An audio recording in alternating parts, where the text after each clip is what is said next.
പ്രിയ പ്രേക്ഷകർക്ക് ഇൻഫിനിറ്റി സ്റ്റോറീസിൻ്റെ പുതിയൊരു വീഡിയോയിലേക്ക് സ്വാഗതം.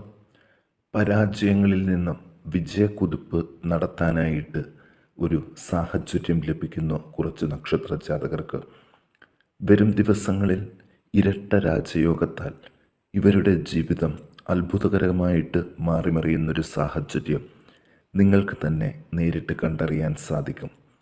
ഓരോ രാശിക്കാരെക്കുറിച്ചും അതിലെ നക്ഷത്ര ജാതകരെക്കുറിച്ചും ഇനി ഇവരുടെ ജീവിതത്തിലെ മാറ്റങ്ങളെക്കുറിച്ചും ഇൻഫിനിറ്റി സ്റ്റോറീസിൻ്റെ ഇന്നത്തെ വീഡിയോയിലൂടെ തന്നെ ഒന്ന് പങ്കുവെക്കാം. വീഡിയോയിലേക്ക് കടക്കും മുമ്പ് എൻ്റെ പ്രിയ പ്രേക്ഷകരെ, നിങ്ങൾ ഇതുവരെ എൻ്റെ ചാനൽ സബ്സ്ക്രൈബ് ചെയ്തിട്ടില്ലെങ്കിൽ ദയവായിട്ട് എൻ്റെ ചാനൽ ഒന്ന് സബ്സ്ക്രൈബ് ചെയ്യുക. അതോടൊപ്പം തന്നെ എൻ്റെ പുതിയ വീഡിയോകൾ നിങ്ങൾക്ക് നോട്ടിഫിക്കേഷനായിട്ട് ലഭിക്കാൻ വേണ്ടിയിട്ട് ബെൽ ഐക്കൺ കൂടി ഒന്ന് പ്രസ് ചെയ്യണം. വീഡിയോ കണ്ടതിന് ശേഷം നിങ്ങളുടെ വിലയേറിയ അഭിപ്രായങ്ങൾ കമൻറ്റ് ബോക്സിൽ ഒന്ന് രേഖപ്പെടുത്താനും വീഡിയോ ലൈക്ക് ചെയ്യാനും മറക്കാതെ ഇരിക്കുക. എൻ്റെ എല്ലാ പ്രേക്ഷകർക്കും ഇൻഫിനിറ്റി സ്റ്റോറീസിൻ്റെ ഈ പുതിയ വീഡിയോയിലേക്ക് ഒരിക്കൽ കൂടി സ്വാഗതം. നമുക്ക് നോക്കാം മേടക്കൂറിലെ അശ്വതി, ഭരണി, കാർത്തിക നക്ഷത്ര ജാതകരെക്കുറിച്ച്. ഈശ്വരാധീനം, ഇഷ്ടസിദ്ധി, കാര്യലാഭം, സമ്പത്ത്, സൗഭാഗ്യം എന്നിവ ആർജിക്കുന്നതിനുള്ള സമയമാണ് ഇവർക്ക് ലഭിക്കുന്നത്. വ്യാഴം അനുകൂല സ്ഥിതിയിലേക്ക് വന്നതിനാൽ ആത്മീയ താൽപ്പര്യം, ഭൂമിയിൽ നിന്നും വാഹനങ്ങളിൽ നിന്നും ധനലാഭം എന്നിവയും തസ്കരന്മാരിൽ നിന്നും കപടജനങ്ങളാൽ ഉള്ള അപമാനത്തിൽ നിന്ന് മോചനവും പ്രതീക്ഷിക്കാം. സന്താനങ്ങൾക്ക് അവരുടെ ജീവിതത്തിൽ പുഷ്ടി ഉണ്ടാകുന്ന കാലമാണ്. കണ്ഠരോഗം, ദന്തരോഗം എന്നിവയിൽ നിന്ന് മുക്തി നേടും. പുണ്യക്ഷേത്ര ദർശനം, ഉല്ലാസയാത്രകൾ, ദാമ്പത്യ ജീവിതത്തിലും ഗൃഹജീവിതത്തിലും ശാന്തിയും സമാധാനവും ലഭിക്കും. 50 മുതൽ 70 വയസ്സുള്ള വ്യക്തികൾക്ക് സമയം കൂടുതൽ ശുഭകരമാണ്. നിശ്ചയിച്ച വിവാഹം തടസ്സം കൂടാതെ മേടക്കൂറുകാർക്ക് നടക്കും. സ്ഥാനപ്രാപ്തി, ആത്മധൈര്യം, ശുഭാപ്തി വിശ്വാസം, സർക്കാരിൽ നിന്നും നേട്ടം, ആഭരണാദി സമ്പത്ത് ലാഭം ഇവ അനുഭവമായി വരും. കഠിനാധ്വാനങ്ങളിൽ നിന്നുള്ള നേട്ടങ്ങളും അനുഭവിക്കാൻ ഭാഗ്യമുണ്ട്. ഇവർ ദോഷപരിഹാരങ്ങൾക്ക് ഗണപതിക്ക് നാളികേരം ഉടയ്ക്കൽ, കുടുംബദേവതാ പ്രീതി, വിഷ്ണു പ്രീതി എന്നിവയും, ശിവന് ജലധാര, മാടൻ തമ്പുരാന് അർച്ചന എന്നിവ നടത്തുക. ഇനി ഇടവക്കൂറിലെ കാർത്തിക, രോഹിണി, മകയിരം നക്ഷത്ര ജാതകരെക്കുറിച്ച് നോക്കാം. വ്യാഴം 12-ലും സർപ്പൻ, രവി, ബുധൻ എന്നിവയുടെ മറവ് മാറുന്നതിനാലും ശുക്രൻ്റെ 3-ൽ നിന്നുള്ള അനുഗ്രഹവും ഇവർക്ക് കൂടുതലായിട്ട് ലഭിക്കും. താൽക്കാലികമായിട്ട് കുറച്ച് ഭാഗ്യങ്ങൾ കൈവരാൻ യോഗം ഇടവക്കൂറുകാർക്ക് കാണുന്നുണ്ട്. സഹോദരങ്ങളുമായിട്ടുള്ള കലഹങ്ങൾ മാറിത്തുടങ്ങും. നിശ്ചയിച്ചിരുന്ന ചില ഇടപാടുകൾ, യാത്ര, വിവാഹം എന്നിവയ്ക്കുള്ള തടസ്സങ്ങൾ അപ്രതീക്ഷിതമായിട്ട് ബുദ്ധിമുട്ടിക്കാൻ സാധ്യതയുണ്ട്. സർക്കാർ ആനുകൂല്യങ്ങൾക്ക് ഉള്ള തടസ്സങ്ങൾ നീങ്ങിക്കിട്ടും. ശാരീരിക മാനസിക പീഡകൾക്ക് അറുതി വരും. ഉദ്യോഗ സംബന്ധിയായിട്ടുള്ള സ്ഥലമാറ്റങ്ങൾ ഈ ദിവസങ്ങളിൽ നടക്കാൻ സാധ്യതയുണ്ട്. ഒന്നിൽ കൂടുതൽ തൊഴിൽ ചെയ്യേണ്ടുന്ന അവസ്ഥയിൽ നിന്ന് മോചനം പ്രതീക്ഷിക്കാം. വിദ്യാർത്ഥികൾക്ക് പഠനത്തിന് ദോഷം ഒന്നും ഉണ്ടാകില്ല. മുടങ്ങിക്കിടന്ന പല കാര്യങ്ങളും പുനരാരംഭിക്കാൻ പരിശ്രമം നടത്തണം. വിദേശത്ത് താമസിക്കുന്നവർക്ക് കാലം അനുകൂലമാണ്. കലയിലും കവിതയിലും താൽപ്പര്യം വർദ്ധിക്കും.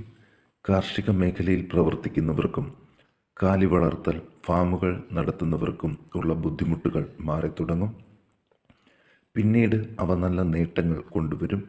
വാർദ്ധക്യ ജീവിതം നയിക്കുന്നവർക്ക് രവിസംക്രമം കൊണ്ട് കാലക്രമേണ രോഗാവസ്ഥയ്ക്ക് ശമനം പ്രതീക്ഷിക്കാം. പൊതുവെ വ്യാഴത്തിൻ്റെ മാറ്റം വരുന്ന ഒരു വർഷക്കാലത്തേക്ക് അനുകൂല ഫലങ്ങൾ കൂടുതൽ പ്രതീക്ഷിക്കാം. ദോഷപരിഹാരമായിട്ട് മണ്ണാറശാല ദർശനം, കുടുംബദേവത ധ്യാനം, ഹനുമാൻ പ്രീതി എന്നിവ വരുത്താൻ ഇടവക്കൂറുകാർ ശ്രദ്ധിക്കണം. ഇനി മിഥുനക്കൂറിൽ മകയിരം, തിരുവാതിര, പുണർദം നക്ഷത്ര ജാതകരെക്കുറിച്ച് നോക്കാം. സാങ്കേതിക വിദ്യാ പഠനത്തിന് അനുകൂല സമയം. മത്സര പരീക്ഷകളിൽ പ്രതീക്ഷിച്ച വിജയം, ഉദ്യോഗ യോഗം, ബന്ധുബലം, പിതൃ മാതൃ സൗഭാഗ്യം, മുതിർന്നവർക്ക് സ്ഥാനപ്രാപ്തി, ഭൂമിയോഗം, പുതിയ പ്രണയബന്ധ സാധ്യത, ഗുരുസ്ഥാനം വഹിക്കുന്നതിനും മറ്റുള്ളവരുടെ ആദരവുകൾ നേടുന്നതിനും അവസരം ഉണ്ടാകും. റിയൽ എസ്റ്റേറ്റ്, കർമ്മമേഖല എന്നിവയിൽ പ്രവർത്തിക്കുന്നവർക്ക് അനുകൂല അവസ്ഥ വരും. പുതിയ അംഗങ്ങൾ കുടുംബത്തിൽ വന്നു ചേരും. ചെറിയ കാര്യങ്ങൾക്ക് പോലും മാനസിക പീഡ അനുഭവിച്ചവർക്ക് അതിൽ നിന്ന് മോചനം പ്രതീക്ഷിക്കാം. ഊഹക്കച്ചവടം, നാൽക്കാലി എന്നീ വിഷയങ്ങളിൽ ഏർപ്പെടുന്നവർക്ക് വിജയം പ്രതീക്ഷിക്കാം. ചില തെറ്റിദ്ധാരണകളിൽ നിന്നും മുക്തി, ബന്ധുക്കളിൽ നിന്നും നേട്ടങ്ങൾ, ഗുരുക്കന്മാരിൽ നിന്ന് അനുഗ്രഹം, വിദ്യാർത്ഥികൾക്ക് സ്ഥാനം വിട്ട് പഠനത്തിനുള്ള അവസരം. ചൊവ്വ നീചസ്ഥിതി ആയതിനാൽ ഉന്നതരായ ജനങ്ങളിൽ നിന്നും അനുകൂല നേട്ടങ്ങൾ ഉടൻ ലഭിക്കും. ദാമ്പത്യ ജീവിത പുഷ്ടി അനുഭവമാകും. വ്യാഴം അനുകൂല ഭാവത്തിൽ വന്നിരിക്കുന്നതിനാൽ ആഗ്രഹിച്ചിരുന്ന പല കാര്യങ്ങളും ഫലപ്രാപ്തി ഉണ്ടാകും. പൊതുവെ ഐശ്വര്യപ്രദമായ ഒരു കാലഘട്ടം തന്നെയാണ് മിഥുനക്കൂറുകാർക്കും ലഭിക്കുന്നത്.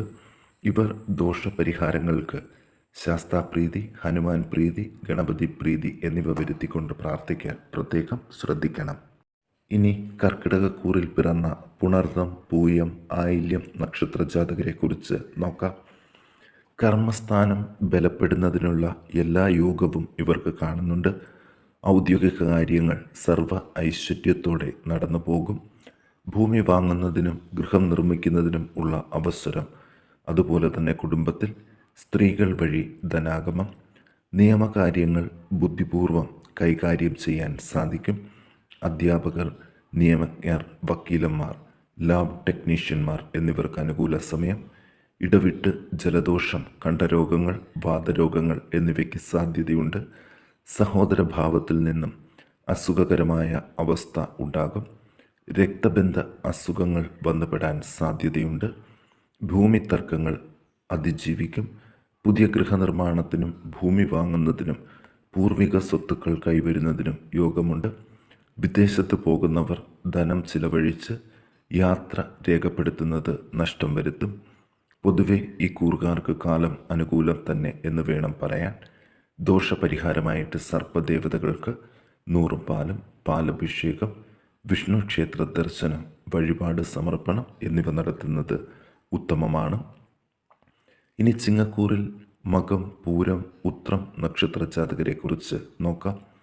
വ്യാഴൻ്റെ സ്ഥിതി, സൂര്യൻ്റെ ലാഭസ്ഥിതി, ബുധൻ്റെ ഇഷ്ടസ്ഥിതി, ശനിയുടെ സ്വക്ഷേത്ര കേന്ദ്രസ്ഥിതി എന്നിവ പൊതുവെ അനുകൂല അവസ്ഥയെ സൂചിപ്പിക്കുന്ന ഒരു സമയം തന്നെയാണ് ഇവരിൽ കാണുന്നത്. പിതൃ മാതൃ സൗഭാഗ്യം, സന്താന സൗഖ്യം, വിദേശ സ്വദേശവാസയോഗം, സർക്കാരിൽ നിന്നുള്ള ആനുകൂല്യങ്ങൾ ലഭിക്കും. കലാകായിക രംഗത്തുള്ളവർക്കും രാഷ്ട്രീയ നേതൃത്വത്തിൽ ഉള്ളവർക്കും ചില അംഗീകാരങ്ങൾ തേടിയെത്തും. സമ്മാനങ്ങൾ, വിജയങ്ങൾ എന്നിവ ഉണ്ടാകും. വിദ്യാർത്ഥികൾക്ക് പരീക്ഷാ വിജയം അനുഭവ യോഗമാക്കുന്നു. ധനം, ധാന്യം, സൽകീർത്തി എന്നിവ ലഭിക്കും. അധികാരസ്ഥാനത്തുള്ളവർക്ക് കൂടുതൽ അധികാരം കിട്ടും. കുഞ്ഞുങ്ങൾക്ക് ആരോഗ്യ സമ്പുഷ്ടി, വിവാഹപ്രായം എത്തിയവർക്ക് അനുകൂലമായ ബന്ധങ്ങൾ എന്നിവ വന്നു ചേരും. മീനക്കൂറിൽ ഉത്രട്ടാതി നക്ഷത്രത്തിലെ സംക്രമം അതിൻ്റെ 6ാം രാശിയിൽ വരുന്ന സമയം ആയതുകൊണ്ട് നല്ല ഗുണങ്ങൾ ഇവർക്ക് ലഭിക്കാൻ സാധ്യതകൾ കൂടുതലാണ്. ശാരീരിക മാനസിക ഉണർവ്, കുടുംബജീവിത നേട്ടം, സൽകീർത്തി എന്നിവയെല്ലാം അനുഭവയോഗം ഉണ്ടാക്കും. ദോഷപരിഹാരമായിട്ട് ചിങ്ങക്കൂറുകാർ ശിവന് ജലധാര, പൗർണമി പൂജ, ഗണപതി പൂജയും എന്നിവ നടത്തി പ്രാർത്ഥിക്കാൻ പ്രത്യേകം ശ്രദ്ധിക്കേണ്ടതാണ്. ഇനി കന്നിക്കൂറിൽ ഉത്രം 3-4 പാദത്തിൽ ജനിച്ചവർ, അത്തം, ചിത്തിര 1-2 പാദത്തിൽ ജനിച്ച നക്ഷത്ര ജാതകരെക്കുറിച്ച് നോക്കാം. ഇടവത്തിൽ സൂര്യൻ, മേടത്തിൽ വ്യാഴൻ, സർപ്പൻ ബുധൻ, മിഥുനത്തിൽ ശുക്രൻ, കർക്കിടകത്തിൽ ചൊവ്വ, തുലാത്തിൽ കേതു, കുംഭത്തിൽ ശനി. ഈ ഗ്രഹസ്ഥിതി കാണുകയാൽ ഈ രാശിക്കാർക്ക് ഗുരുവിൻ്റെയും സൂര്യൻ്റെയും മറവ് കാരണം പ്രതീക്ഷിച്ചിരുന്ന പല കാര്യങ്ങളും താമസ തടസ്സങ്ങൾ മാറി ലഭിച്ചു തുടങ്ങും. പ്രതീക്ഷിച്ചിരുന്നത് പോലെ ധനം കയ്യിൽ വന്നു ചേരും. ധനപരമായി പല രീതിയിലും ബുദ്ധിമുട്ട് അനുഭവപ്പെടും. സർക്കാരിൽ നിന്നും ഭൂമി ഇടപാടുകളിൽ നിന്നും ബാങ്കുകളിൽ നിന്നും പ്രതീക്ഷിക്കുന്ന ധനാഗമം ലഭിക്കും. പിതാവിൽ നിന്നുള്ള ആനുകൂല്യം ഇരട്ടിക്കും. വിദേശത്തുള്ളവർക്ക് ചില തൊഴിൽ നേട്ടങ്ങളും ഈ സമയത്ത് കാണുന്നുണ്ട്. കർമ്മമേഖലയിൽ അഭിപ്രായ ഭിന്നതകൾ മാറി ഒരുമിച്ച് മുന്നോട്ടു പോകാൻ സാധിക്കും. പല ആഗ്രഹ സാഫല്യീകരണവും ഈ സമയത്ത് കാണുന്നുണ്ട്. ദോഷപരിഹാരമായിട്ട് ശിവക്ഷേത്ര ദർശനം, ദേവിക്ക് കുങ്കുമാർച്ചന, സർപ്പപ്രീതി എന്നിവ വരുത്തി പ്രാർത്ഥിക്കാൻ ശ്രമിക്കുക.